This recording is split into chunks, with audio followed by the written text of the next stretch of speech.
What's up, guys? Mike here with Restomod Air. I want to talk about the 6768 Mustang Exact Fit controller. This is a plug-and-play controller that can be used with any of our systems, from the Haymaker all the way down to the Bantam and the Cyclone.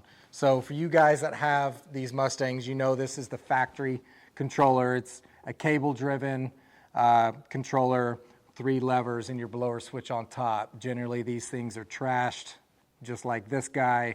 The chrome is pitted, all that. So this controller is a fully machined CNC billet piece that has a chrome finish on it.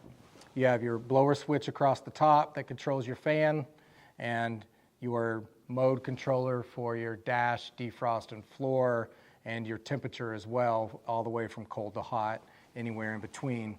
It's a lot thinner design than the factory one, as you can see, so it gives you a lot more room inside the dash cavity to run duct hose and wiring.